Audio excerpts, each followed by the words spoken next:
ഖത്തറിലെ കരുതൽ ജലശേഖരം മൂന്നിരട്ടി വർദ്ധിച്ചതായി general electricity and water corporation. 2417 billion ഗാലനാണ് ഖത്തറിലെ ജലസംഭരണ ശേഷി.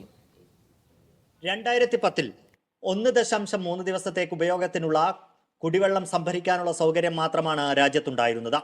കഴിഞ്ഞ വർഷത്തോടെ 5.2 ദിവസത്തേക്കുള്ള വെള്ളം സംഭരിച്ചു വെക്കാൻ ശേഷി ഉയർത്തിയതായി കാറാമയുടെ വാർഷിക റിപ്പോർട്ട് പറയുന്നു. ശുദ്ധീകരിച്ച കടൽവെള്ളമാണ് രാജ്യത്തിന്റെ പ്രധാന സ്രോതസ്. പ്രതിദിനം 538 മില്യൺ ഇമ്പീരിയൽ ഗാലൻസ് ആണ് ഉൽപാദനശേഷി. റാസ്ബു ഫൊണ്ടാസിൽ നിർമ്മാണത്തിലുള്ള പുതിയ പ്ലാന്റ് കൂടി വരുന്നതോടെ 638 മില്യൺ ഇമ്പീരിയൽ ഗാലൻസ് ആയി ഉയരും. 2028ഓടെ പ്ലാന്റ് കമ്മീഷൻ ചെയ്യും. ഭൂഗർഭജലം കൂടുതൽ ഉപയോഗിക്കുന്നതിനായി ശുദ്ധജലം ലഭിക്കുന്ന 300 കിണറുകൾ കൂടി കഹ്റമ ഒരുക്കുന്നുണ്ട്. 2018 കമ്മീഷൻ ചെയ്ത 1500 മില്യൺ ഇമ്പീരിയൽ ഗാലൻസ് ശേഷിയുള്ള വാട്ടർ സ്ട്രാറ്റജിക് മെഗാ റിസർവോയർ പ്രൊജക്ടാണ് ഖത്തറിന്റെ ജലസംഭരണ ശേഷി ഉയർത്തിയത്. ലോകത്തെ ഏറ്റവും വലിയ കോൺക്രീറ്റ് കുടിവെള്ള ടാങ്കാണിത്. കൂടുതൽ റിസർവോയറുകൾ സ്ഥാപിക്കാനുള്ള പദ്ധതിയും കഹ്റമയ്ക്കുണ്ട്. Media 1 Doha.